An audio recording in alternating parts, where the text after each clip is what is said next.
Nah, sekarang nih saya mau ngomongin yang agak tabu gitu ya.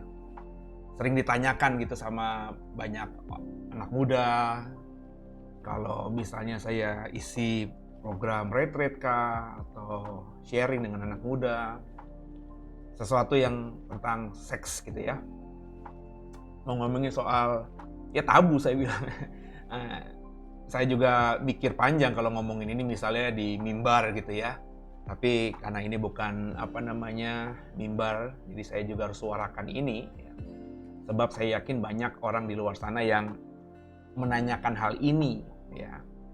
Atau lebih pada tepatnya punya masalah dengan hal ini, tapi juga malu mungkin mau menanyakannya kepada pendetanya kah, kepada kakak rohaninya kah, atau mungkin bahkan ke orang tua dan lain sebagainya. Karena sex education itu kan memang agak tabu ya di dunia ketimuran gitu ya.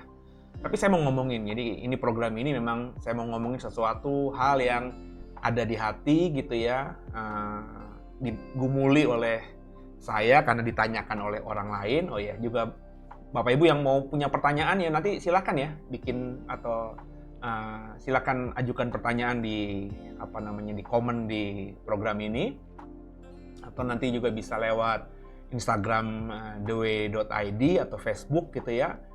Nanti pasti admin akan sharing ke saya apa yang ditanyakan saudara dan doakan supaya saya bisa bagikan ini di materi-materi berikutnya. Kita mau ngomongin soal onani atau masturbasi itu ya.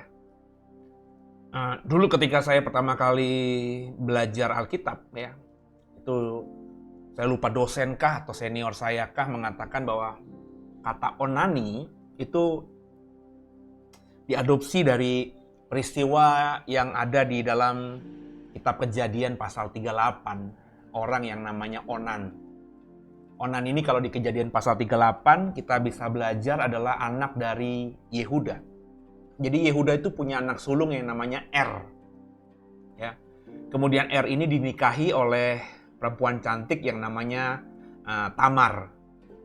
Tapi karena Er ini jahat gitu ya, maka Tuhan bunuh Er. Itu bahasa Alkitab ya. Cara dibunuhnya bagaimana saya tidak bisa mengetahuinya karena Alkitab tidak menjelaskan bagaimana Tuhan membunuh Er ini. Tapi Er mati tanpa meninggalkan keturunan. Kalau kita lihat konteksnya dalam budaya Timur Tengah, budaya Yahudi, Israel gitu ya. Kalau ada laki-laki sudah menikah terus mati tanpa meninggalkan keturunan tuh agak aib. Apalagi kalau ini adalah anak sulung. Kenapa? Karena kan orang-orang Timur Tengah itu kan paternalistik ya. Garis laki-laki dan yang diperhitungkan dalam garis keluarga itu adalah laki-laki yang pertama, laki-laki sulung. Jadi kalau ada anak sulung dalam sebuah keluarga mati tanpa meninggalkan keturunan itu aib besar bagi keluarga itu ya. Meskipun mungkin masih punya anak laki-laki lain gitu ya. Nah, makanya biasanya kalau ada anak sulung yang mati, kemudian mati tanpa meninggalkan keturunan, maka adik laki-lakinya itu harus naik ranjang ya. Ada budaya ya di Indonesia naik ranjang gitu ya. Jadi adiknya harus mau menikahi janda iparnya ini, kakak iparnya ini ya. Janda kakaknya ini yang dulunya adalah kakak ipar ya. Itu harus. Maka Onan ini yang adalah adiknya Er akhirnya naik ranjang untuk menjadi suami dari Tamar, ya janda dari kakaknya Er yang tidak punya keturunan ini. Nah, dalam budaya Timur Tengah, kalau nanti Onan berhasil menghamili istrinya ini, Tamar ini, maka nanti anak dari pernikahan mereka ini itu akan dianggap oleh budaya, oleh adat sebagai anak dari Er, ya. Ya tentu akhirnya kalau kita baca di Alkitab ada pertentangan dalam diri Onan ya. Sehingga ketika Onan berhubungan suami istri dengan Tamar ya sebagai suami istri ya, Onan ini membiarkan air maninya keluar ya. Ya tidak di dalam Tamar tapi di luar gitu ya. Dibuang di luar begitu. Dan ini Alkitab katakan akhirnya di mata Tuhan jahat, sehingga Onan pun akhirnya mati. Saya masih ingat dulu katanya, saya lupa dosen atau kakak senior saya ya, ketika mendalami Alkitab, itu mengatakan bahwa kata onani itu diambil dari kata onan. Ya saya iya-iyain aja karena dulu saya belum punya kapasitas, kapabilitas untuk menggali dan lain sebagainya. Tapi ketika saya mulai mempelajari tentang hal ini ya, menghubungkan coba ya dalam konseling tentang ada orang kan terikat onani, masturbasi. Ngomong-ngomong, semua udah tahu belum apa namanya apa yang dimaksud dengan onani atau masturbasi? Kalau dibaca secara etimologi, kata onani atau masturbasi itu artinya seseorang yang berusaha untuk memuaskan kebutuhan seksualnya secara sendiri gitu ya. Onani biasanya adalah dilakukan oleh laki-laki, masturbasi itu biasanya dilakukan oleh perempuan gitu ya. Jadi seseorang punya hasrat seksual, ya birahi begitu ya, terus dia melakukan memuaskan dirinya sendiri. Kalau laki-laki atau perempuan ya berarti sampai klimaks gitu ya. Laki-laki klimaksnya kalau dalam hubungan seks itu atau kegiatan seks itu mengeluarkan air mani ya, itu yang dilakukan ketika orang beronani atau laki-laki beronani atau perempuan ketika bermasturbasi ya, menyentuh alat-alat kelaminnya sehingga akhirnya dia terangsang dan seterusnya. Nah, kalau kita bandingkan saja ya onani dengan apa yang di dalam Kejadian 38 tentang onan ini dicatat Alkitab, itu udah dua hal yang berbeda ya. Onan melakukan hal itu beda dengan pemahaman onani yang kita dapatkan di kamus atau dalam pelajaran seksual ya. Kalau kita bertanya kepada psikolog dan lain sebagainya, itu hal yang berbeda. Ya. Onan tidak melakukan sendiri. Onan berhubungan badan dengan Tamar, tapi mengeluarkan air maninya di luar gitu ya. Sedangkan onani itu melakukan sendiri, memuaskan hasrat seksualnya sendiri ya, swadaya gitu ya. Jadi secara arti kata saja atau bahkan kalau kita membaca kisah Onan tadi, Onan dengan onani ya itu beda ya. Beda. Dari arti beda, dari pemahaman juga beda. Makanya akhirnya ketika kita punya pemahaman bahwa onani itu diambil dari kata onan, dikembangkan dari kata onan dalam Kejadian 38 ya kurang tepat karena konteksnya hal yang berbeda ya.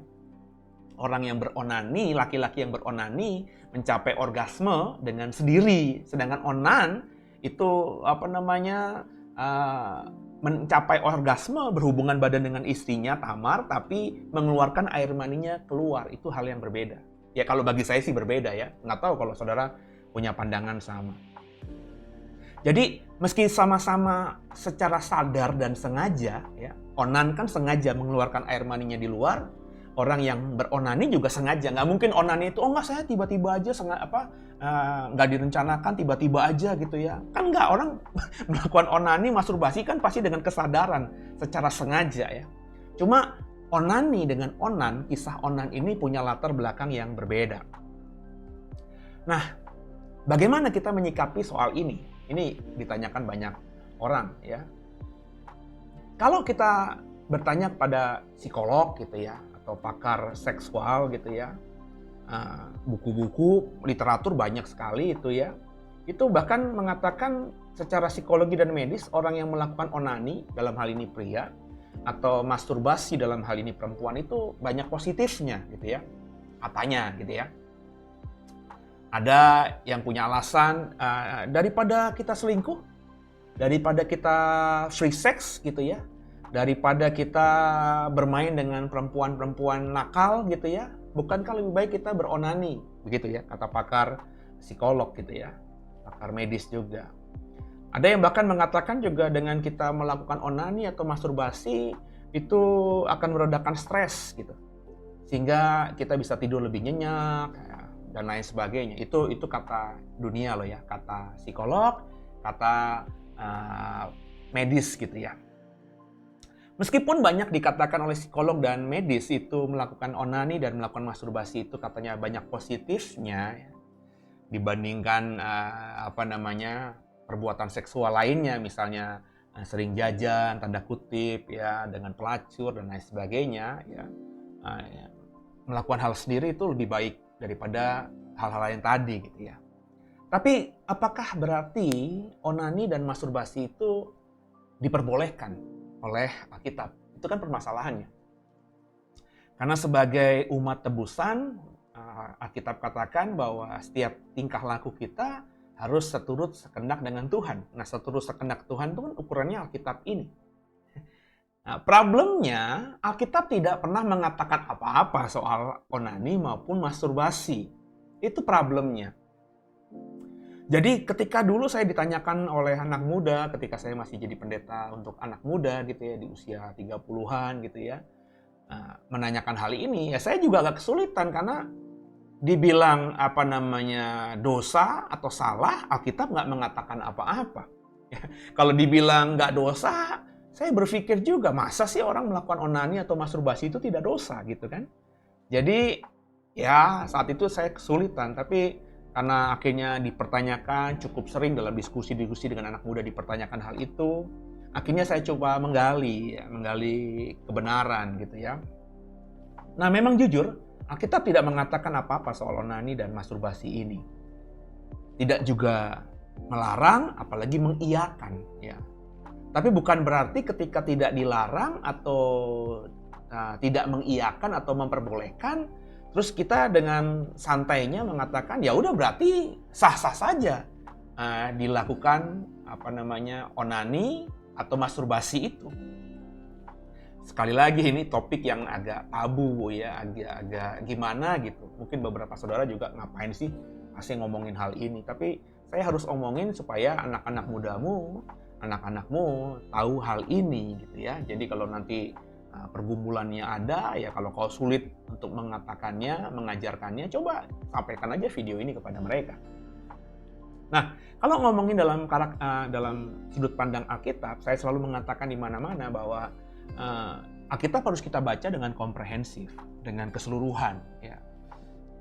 Jadi meskipun kata onani dan masturbasi tidak ada di Alkitab sama sekali, ya, itu bukan berarti kita bisa mengambil keputusan sendiri, mau, boleh, atau tidak mau, atau tidak boleh melakukan hal itu.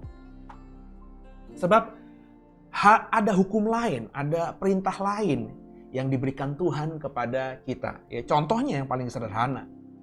Kalau kita bicara mengenai onani misalnya, masturbasi, saya tidak munafik ya, sebelum saya bertobat, ya sebagai anak muda pasti pernah lah melakukan hal itu ya di masa yang lalu gitu ya. Nah, jadi berdasarkan itu saya punya pemahaman juga sedikit soal hal ini. Ya. Di Alkitab kita meskipun tidak ada perintah tidak boleh onani atau tidak boleh masturbasi, ya, tapi jelas dikatakan Alkitab untuk menjauhi percabulan. Ya. Sesuatu yang cabul, ya, sesuatu tindakan seksual yang tidak normal, ya, itu harus dijauhi. Kemudian juga ada perintah Tuhan misalnya begini, jangan kau mengingini istri orang lain atau perempuan budaknya orang lain. Dalam konteks sekarang ini di 2020 ya jangan mengingini yang bukan milikmu, gitu ya. Dan kemudian ada perintah Tuhan juga, ada firman Tuhan juga yang mengatakan jika kamu melihat, kemudian mengingininya, ya, maka itu kau sudah berzina di dalam hatimu. Ya. Dan tahu dong hukum berzina dalam konteks Alkitab itu apa? Kalau ngomongin konteks perjanjian lama, orang yang berzina itu dirajam batu sampai mati. Tuhan benar-benar melarang itu. Dalam 10 perintah Allah jelas banget ya. Tidak boleh berzina, jangan berzina, begitu ya saudara ya. Jadi apa hubungannya pasti dengan masturbasi dan onani tadi? Lah hubungannya jelas. Orang yang melakukan onani, orang yang sedang melakukan masturbasi pasti punya fantasi. Ya.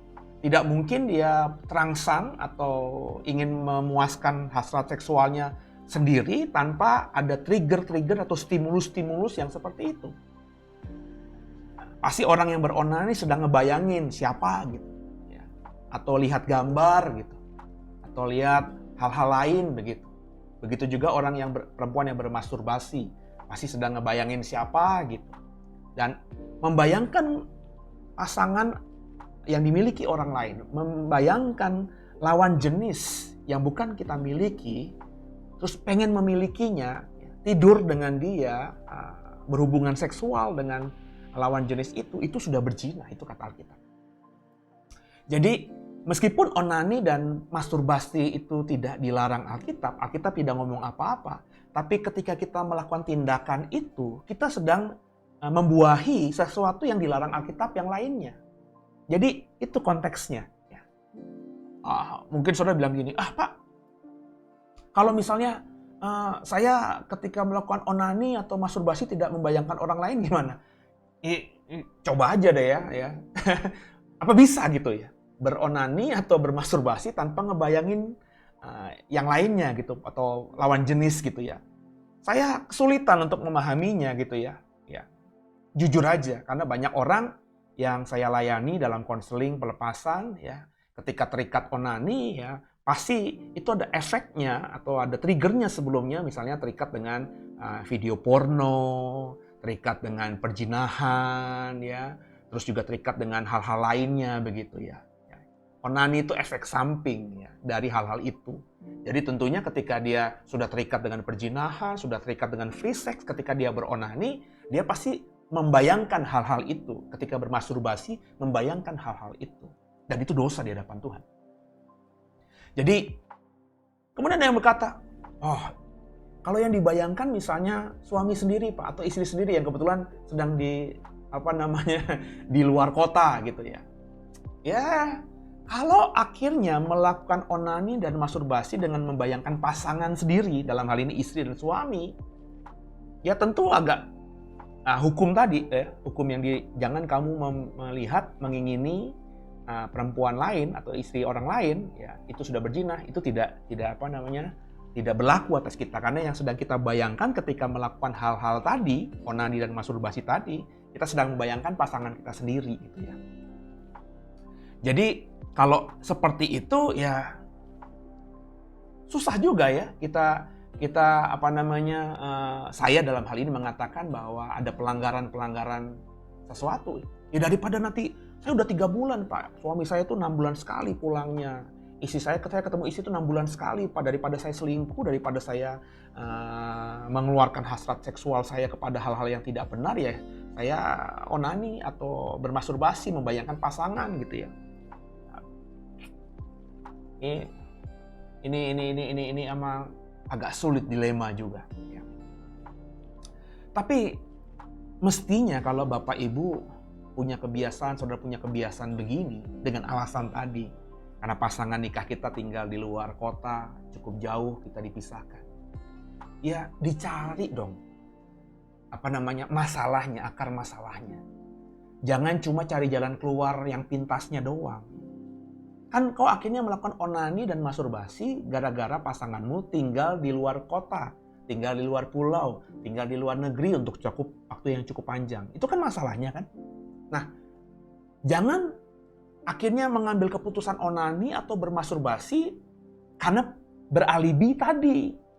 Mestinya kalau masalahnya itu karena kita tinggal dengan pasangan nikah kita di luar kota, di luar pulau, atau di luar negeri dengan durasi waktu yang cukup panjang. Lah, minta sama Tuhan dong. Berdoa dong sama Tuhan, bener nggak? Supaya Tuhan berikan pekerjaan kepada pasangan kita atau kita, sehingga kita dan pasangan kita bisa tinggal satu atap, satu rumah. Nah kalau kita sudah tinggal satu atap, satu rumah dengan pasangan kita, tentu melakukan onani dan masturbasi tadi kan nggak mungkin kita kerjakan.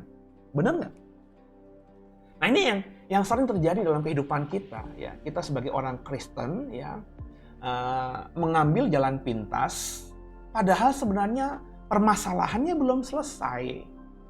Dan bagi saya, orang yang punya kebiasaan onani dan bermasturbasi itu memang cukup dekat dengan disebut dengan dosa. Ya karena tadi dekat dengan pelanggaran terhadap firman Tuhan yang lain, yang meskipun onani dan masturbasi tidak pernah dibahas di dalam Alkitab kita. Jadi kalau tadi ada alasan-alasan tadi karena suami istri tinggal di luar kota, coba selesaikan masalah ini. Coba ngobrolin sama pasangan kita. Ya, Pak, Ma, kita tinggal di luar kota nih. Ya. Bermasalah dengan keharmonisan, komunikasi, kan begitu. Ya. Terus juga hubungan suami istri yang itu sudah menjadi kewajiban kita ketika kita menikah untuk karena bagi saya ya, gairah seksual itu, hal-hal yang bersifat seksual itu sebenarnya juga kudus ketika dilakukan bersama suami dan istri yang sah dalam Tuhan. Kan gairah seksual itu kan datangnya dari Tuhan juga yang menciptakan kita. Apakah Tuhan tidak bisa menciptakan manusia tanpa gairah seksual? Bisa kan? Tapi kan Tuhan ciptakan dengan hal itu. Berarti nggak ada yang masalah dengan itu ketika dilakukan dengan kebenaran, dengan jalannya Tuhan dalam pernikahan yang kudus itu. Nah, coba bereskan itu. Doa sepakat suami istri, pegangan tangan. Bukankah Tuhan berkata 2 orang sepakat Tuhan dengar, Tuhan jawab. Sehingga kalau masalahnya karena jauh, sering berpindah-pindah kota, sering tugas luar kota, pasti Tuhan kasih jalan nanti untuk bisa tinggal seatap. Sehingga hal-hal yang tadi, onani, masturbasi, tidak lagi kita kerjakan di kemudian hari. Jadi belajarlah hari ini. Saya tidak bilang onani dan masturbasi itu dosa, karena Alkitab saya nggak mengatakan begitu. Cuma melakukan hal itu dekat dengan dosa, karena akan berbenturan dengan firman Tuhan yang lainnya. Nah, untuk itu belajarlah bagi saya untuk jadi manusia yang berani untuk berkata ya di atas ya, tidak di atas tidak. Ya. Jadilah orang yang hidup dalam terang atau dalam gelap sekalian. Jangan yang suam-suam kuku. Jangan kita akhirnya, saya nggak berzinah, Pak. Saya nggak pernah tidur dengan perempuan lain yang bukan istri saya atau suami saya, Pak. Tapi melakukan hal-hal tadi. Onani, masturbasi, yang suam-suam kuku tadi, yang abu-abu tadi. Yang saya bilang dekat dengan dosa tadi.